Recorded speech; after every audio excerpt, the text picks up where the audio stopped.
Click shearing. Ayan, so on ang breaker. Yun, okay. Pwede rin dyan sa labas, pero mas madali doon sa loob. Ayan, naka-on na tayo. Then, dito sa control, susi, no? Pinalitan na lang namin yan para mas madali. So, nag-on na siya. Umilaw. Okay, yellow. Kunwari, ang back gauge natin, ilan yan ngayon? 60. Okay, on. So, para set, ilayo natin ng back gauge, mga 200. Enter. Start cycle. Green yan yan. Oh, sige. Okay, so, layo na yung back gauge. 200 mm po yan.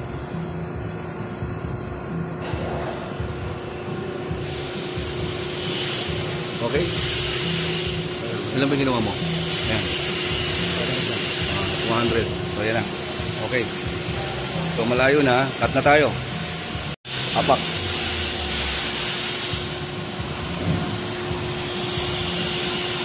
Ilan siya? Okay. So, yun. That's it. So, ayan. Magpapalit tayo ng from 200, gawin natin siyang 150 yellow. I-stop muna. Then 150. Enter. Cycle start. Okay. So bababa siya ng 150, no? Ayan. Oh, ayan, 150 na. Then pwede na tayo apak ulit. So long press lang po yan, pedal, no? Huwag niyong bibitawan hanggang sa mag-pull it down yung blade nyo. Then yun na. Okay.